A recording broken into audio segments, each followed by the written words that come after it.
Welcome to the Brain People Podcast, a show where four mental health experts team up to bring you practical tools for overcoming mental health challenges. The Brain People don't replace your doctor or therapist, but we will give you some extra tools to help you on your journey. So join us as we fight mental illness, one episode at a time. Welcome to the Brain People Podcast. My name is Jonathan Edens. I am one of your co-hosts, and today we are met with a very special guest, Mariola Porras. She has been with us before. Some of you may recall some of those episodes in which she has given us very valuable insight. Today we will be discussing burnout specifically in a corporate context. And the reason why we brought Mariola on to speak about this is because she actually worked in a global marketing firm for over 15 years. And during that time, she kind of lost some of her health due to burnout. And she was able to learn some crucial lifestyle interventions to help her deal with that. So with that being said, welcome to the podcast today, Mariola. Thank you. Glad to be back. Yes, it's excellent to have you back. Mariola, why don't you just give us a little bit about, why, aside from what I just said, I know you've got, kind of a specific role that you play here at Beautiful Minds. You are a life and health coach. And so why don't you tell us a little bit about that and how your story of burnout sort of led to what you're doing today for us? Yeah, sure. Well, as you said, I had a marketing career in global companies for over 15 years. And as a result of not really taking care of my health and living a balanced work-life lifestyle, it really led to breakdown at all levels, physically, mentally, socially, and morally, to a point that I had no hope of a future. And that led me to have to quit my career and really take care of my health, but really addressing it at the root, which is now what brought me to this new purpose of really sharing this hope with others, dedicating myself to do this full time as a life and health coach. I work with stressed professionals that struggle with burnout by sharing that it is possible to heal through natural and holistic methods. So let's define our terms and then we'll jump into your story. But can you give us kind of a brief explanation for what burnout actually is? Yeah, actually, burnout has been known as a state of vital exhaustion. But recently, the World Health Organization has redefined the term, given that it's growing more and more in terms of the concern medically and in the health field. So now the new definition, and actually it became effective as this year, 2022, they define it as a syndrome conceptualized as resulting in chronic workplace stress that has not been successfully managed. So when we talk about a syndrome, it really refers to a collection of signs and symptoms associated with a specific health-related cause. So that's what burnout really means. I'm kind of curious. I'm somewhat surprised that they say work-related specifically. I mean, do you think that there could be a little bit more of a comprehensive definition that includes non-work-related burnout? Yeah, actually, what I've learned is that there's also academic burnout for, college students and schools for the younger population. And it really started in 1970s related to people that work in the medical field, like nurses and doctors. But now they started to see that it's also present with entrepreneurs, people that are starting up their own companies, lawyers, and beyond the just medical, but all along across the board with just places where we work and we're demanded with results, and also in terms of belonging to a culture that has personal interactions. So I'm even thinking of parents, right? So, there's a lot of stress associated with being a mother or father. And, I've had many mothers that don't necessarily have a 9-to-5 job per se, but do seem to be experiencing that burnout as well as a result of all the responsibilities that they have for that role. So while it's not like traditional work, right, it is obviously work in and of itself. And so, is maybe an important kind of group to recognize as well. Absolutely. So let's, how serious is burnout, and why are we really discussing that today? Well, burnout has been always a state of mind, and also it's not only psychological, but it's physiological, what they found. I believe that after COVID, the numbers have skyrocketed a lot more. Before COVID, the last time I checked the numbers, surveys would report that people around 40% of the people in the workplace would identify with burnout symptoms. But now it's gotten up to 70s, up to 80s. And this is what's really drawn attention to just the World Health Organization to redefine the term, and really even DSM, how they include different mental health diagnoses, they're considering to add this because they're starting to see that burnout can also lead to premature death and other health conditions. So it's really growing substantially, especially after COVID, that we were very isolated. People had to go back to their homes and work from their homes. So a lot of the load started multiplying, and that has led into mental and physical breakdown. Well, I don't know if you know this, but while burnout is not technically in the DSM, it is actually in the ICD-10. So, I can use the medical coding and I can include burnout in a patient's chart. So it is being recognized to some extent as having, medical roots. But, as far as the DSM goes, they have not included it yet. So one more question for you, and then we'll jump to kind of your story. But you kind of briefly touched on this, but what are some of the main causes of burnout? Yeah, well, there's 6 causes. High workload, low value, low decision-making, no support or limited support, lack of rewards, and lack of control. Now, the way I've seen this in my own experience, and I would just summarize it in 4 main things that really lead to a dysregulation of our system, which is 1, perceived stress, the way we look at stress, right? Just by looking at stress negatively, it has an impact on our health a lot more than those that have a lot of stress and don't perceive it as negative. The second one would be inflammation. Everything that inflames our body and mind also has an effect in our nervous system that leads to this flight or flight chronic state, leads really to freeze mode. And that is synonym of burnout.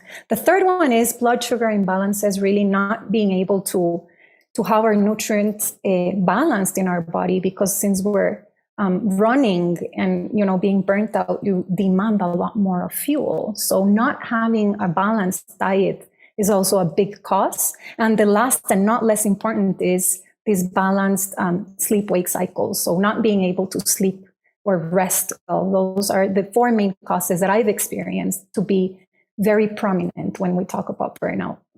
So let's we'll come back to some of the things that we can do to help with burnout. But first, I would love to hear some of your story, because I know you mentioned, right, you did the 15 years in global marketing, and I'm guessing let me ask you, during that time frame, when do you recall, or I should say now at this point, now that you have sort of this hindsight, when did you think that you started dealing with burnout in that corporate space?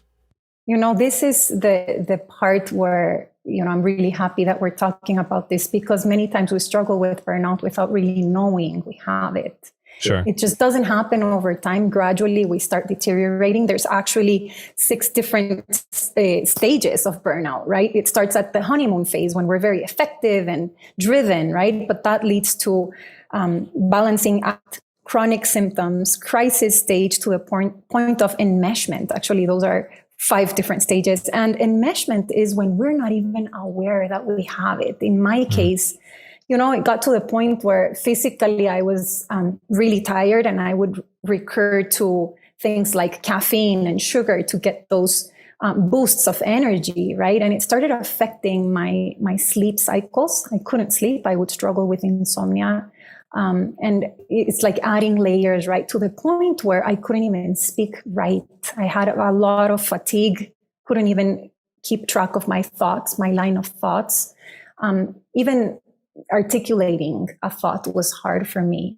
And that's when I started really seeing the breakdown, to the point that I couldn't continue working because I was not efficient at all. I was really forgetting things. I was not concentrating. So it started manifesting in many different ways. Another thing, I was very negative about work. Things that I would really like doing, I started really running away from that and avoiding that. I was very pessimistic. I lost my sense of humor. So a lot of these things started happening to the point where my whole body just crashed and I just couldn't get out of bed. Sure. So for many people that are listening to this, they're probably going to recognize, I know we went through the stages fairly quickly, right? But many of them, if they could have a certain degree of self-awareness, they might recognize that they're falling into one of those stages. Could you kind of walk us through those stages again, but using your own experience? Yeah, do you think sure. you'd be able to do that? And just maybe give like a kind of a brief sort of story, if you will, a brief narrative about, what you recall and when you think you were going through those stages and what you were experiencing. Yeah, I think I started experiencing burnout in the last 5 years. I was working for 15, but the last 5 years is what I can recall more. So, at the very beginning, when you're in the initial states, you're very driven. You're actually achieving your goals. So those pieces seem to be like something that even companies reward, right? Because you're Sure. very effective, you're driven, you're overachieving. So who doesn't want to have a worker like that? Mm-hmm. But at what cost, right? So it really started with the chronic symptoms. You know how we are in fight or flight. That gives us adrenaline, like that cortisol, which is stress hormones, is driving us to be more effective. What happens when we're in that stage where we're more effective in all levels, right? We have this extra boost of energy. But the problem is when we stay there, and that leads to exhaustion. And how did it start manifesting? I had difficulty learning and retaining what I was learning and applying it. I started procrastinating. A lot of the things that I would be efficient, I started leaving them on the side. I remember that being a factor. Any little thing that I would add on my plate, it would feel, bigger than what it really was. A lot of my sleep hygiene started being affected, as I mentioned. Self-doubt. I remember I was very disorganized. I'm very structured, but there I was just doubting myself, very disorganized. So I started feeling like I was not being able to keep up with what I was asked for. And I remember that when I started seeing this affecting my relationships and also my deliverables, how in companies they measure your goals. When I started seeing that I was not being able to deliver, that's when it hit me. And I said, oh my goodness, I am struggling with burnout. But actually that came after physically, I was no longer able to show up. That's when I was like, wow, there's something wrong. And, in my case, it started being manifested gastrically. I had a lot of digestive problems. And I think it was because I was coping with, food and caffeine and all these things. But I also was not absorbing. So there's an intimate connection between the brain and the gut. And I started seeing it physically there. And then I started learning how that connects to the brain. And the more educated I got about the topic, I really identified, okay, I qualify as a burnout professional. Okay. Any other things you would like to add, as you were kind of recognizing and experiencing burnout, and then we'll shift gears into, once you sort of recognize it for what it was, what you started doing after that. For now, I think those are the ones I can recall. Yeah. Okay. Let me ask you this. Were there any aspects, and I'm not asking you to, give us specifics about your company or whatnot, but any aspects of the dynamic of work, things that you recall contributing to the burnout? Yeah, I think that definitely not having clear communication of the expectations was a big one. Many times we feel hesitant to say this is a lot. I'm not going to be able to do this for my capacity, because that would impact us in terms of being promoted. So I think there was not a safe space for us to really assess the workload versus what we can do or I could personally achieve. So the lack of communication was a big one. Not having enough breaks. I think that, companies, now that they're starting to see the importance of this, we should create more mental health days. PTO, which is a personal time off, really embrace this, because when we take rests, companies sometimes see it as a hit on time, like, oh my goodness, you're going to work less hours, like we're going to lose money out of that. But actually, that's an investment for employees to feel a lot more committed to their work and also to perform better. So I think those would be the things that I was lacking, that I would, for those listeners that do have that position in leadership, to really promote that, because it does make a difference. So I know we talked about the stages. We talked about some of the most common symptoms. And you also mentioned some of the ways leaders can help reduce burnout. So specifically, just making it. It sounds like making it a priority, recognizing that your expectations from a financial perspective or a productivity perspective may be pushing some of your workers into a state in which they cannot maintain for extended periods of time, right? There are definitely, certain industries, most industries are going to have like an ebb and flow, right? Where there's a sort of seasonality to like much more intense much more intense expectations that are required of, and many people are able to endure that, but usually there is, there's a season in which things do calm down and people can kind of recuperate. But a lot of these industries have turned into this go nonstop. Right. And so that high level of stress for long periods of time, it's not just, we're not saying that it's all the companies, the corporation's fault, right? A big part of this is going to be the things that you tell yourself. Right. And so we'll get into that in a second. But can you tell us a little bit how you kind of came back from burnout? Like, what were the sort of incremental steps that you started taking to help you during that recovery phase? Yeah, definitely. Well, first is acknowledging that I had this need, right? Like really acknowledging, okay, I have burnout. What can I do about it? Then second, recognizing my symptoms and the signs that would indicate that I needed help in different areas of my life. This is why I was talking about the 4 different causes.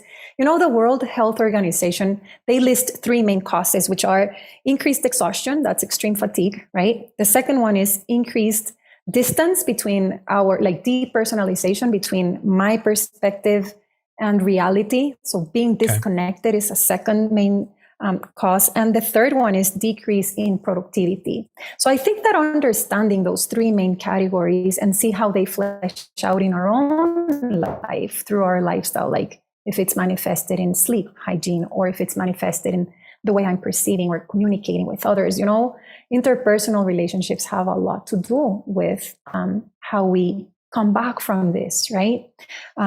So definitely acknowledging the symptoms, or acknowledging that I needed help. 2, understanding my symptoms. And 3, understanding my capacity. So I would definitely, and this is something that I strongly recommend, is to seek help.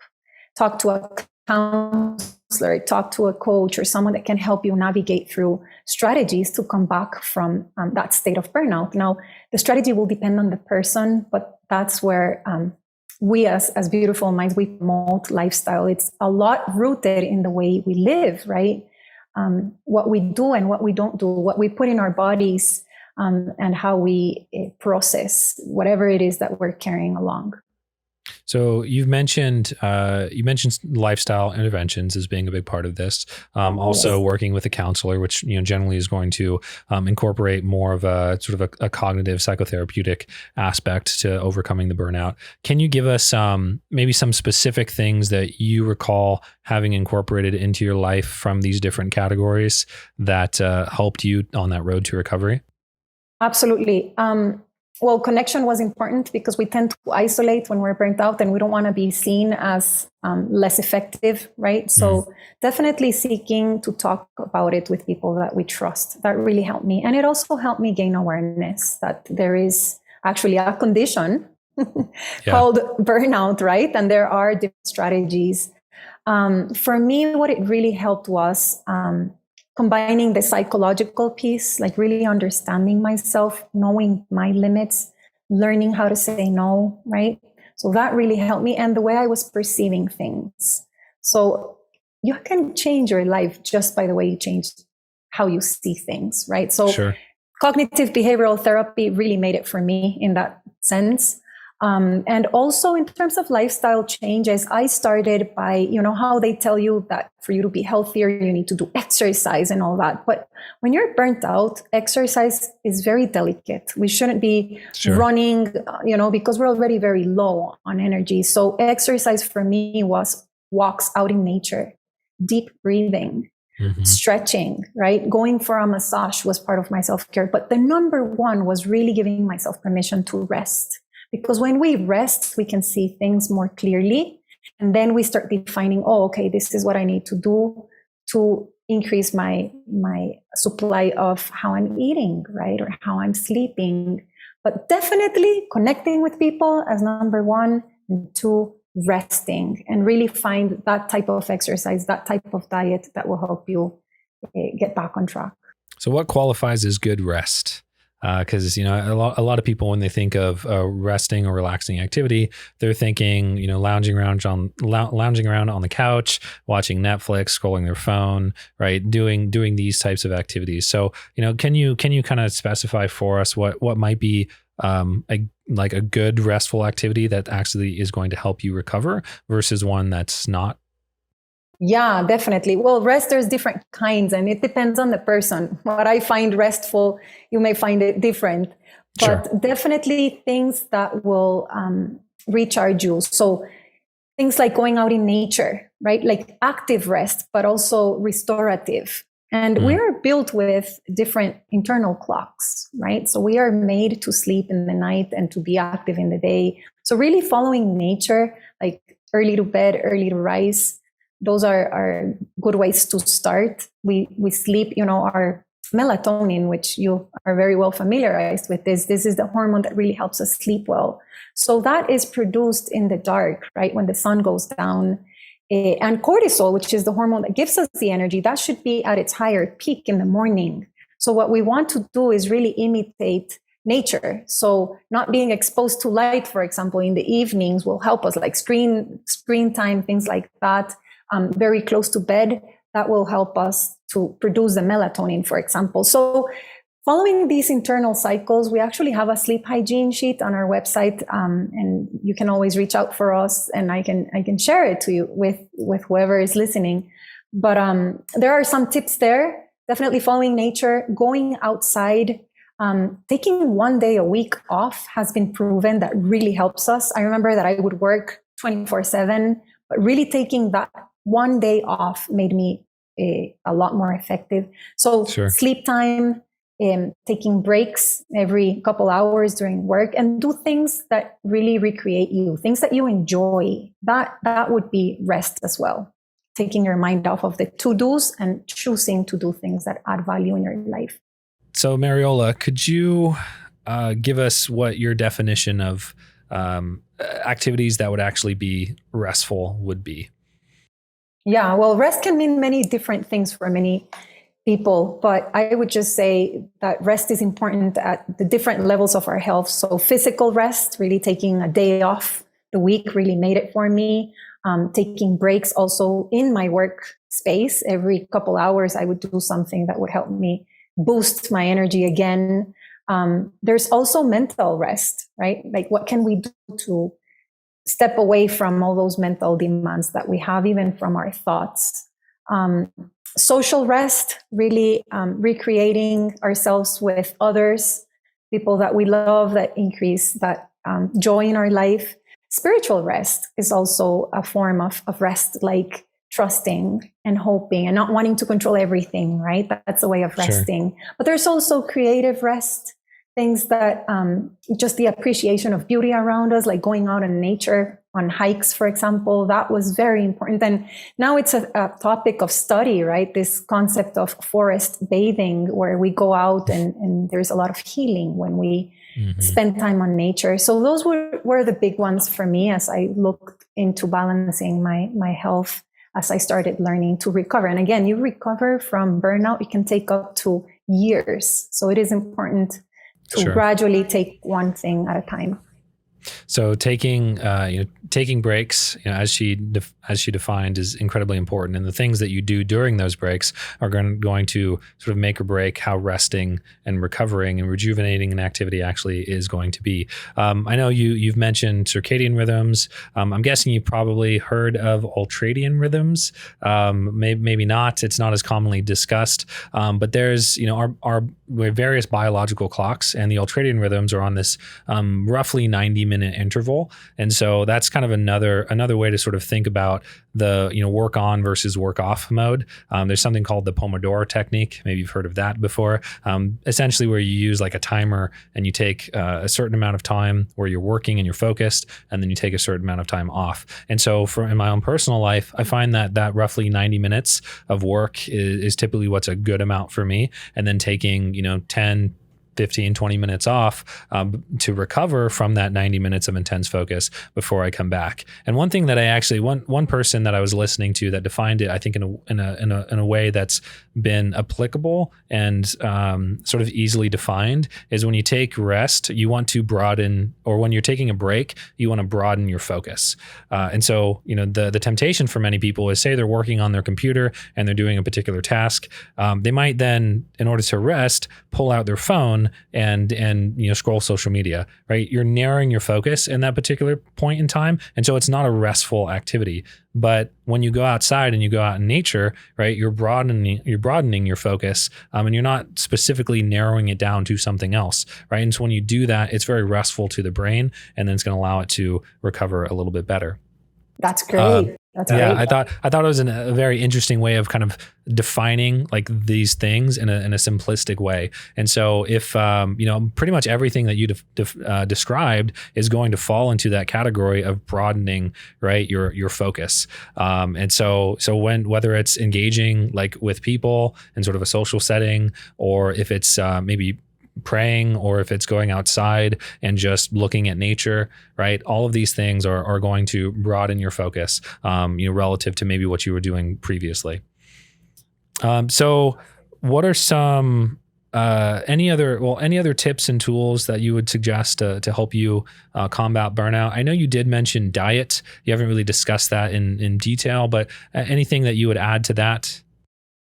Well, so diet in particularly is, many times when we're overworked, we forget to eat. And this is where our body starts, it's trying to compensate the lack of nutrients. So definitely speaking of rest, right, giving our bodies, or reading, or responding back to the clocks that we have, making sure we're eating and also having nutrient-dense food. So try to stay away from processed, because usually what we crave when we're on stress, it's the salty and the processed and the sugar products, right? So really make sure that you supplement your body well with a balanced diet and low inflammation as well.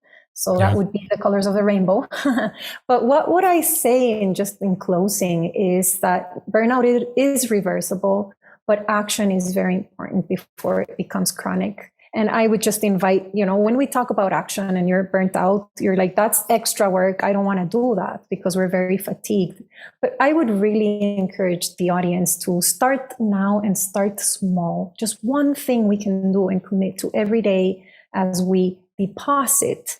It's like making deposits, like watering the plant. What deposit can we commit to into our health that will help us get back into recovery?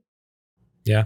One thing I will just add is that burnout and depression can look very similar and have lots of similarities between them. And so as a result, a lot of the treatment for both of those is going to be somewhat similar. And so, many people, you might be like not necessarily know how to distinguish between whether or not this is a major depressive episode, or whether this is the result of burnout, or whether this is major depression as a result of burnout. And many of you listening may need that professional help. And, I would implore you, do not be hesitant to seek that out. If this is negatively affecting your life and it's something that you can't do on your own, and that's okay. It's perfectly reasonable and perfectly okay if you cannot do it on your own.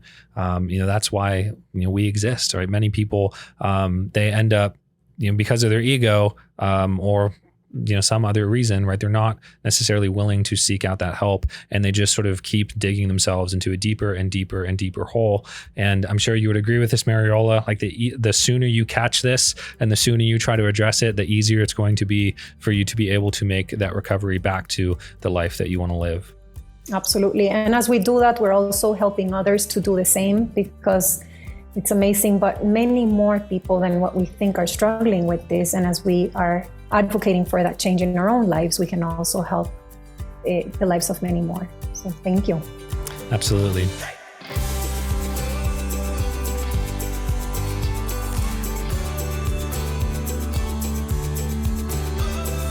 Thanks for listening. To hear more episodes, find us on social media, or support us financially, visit thebrainpeoplepodcast.com.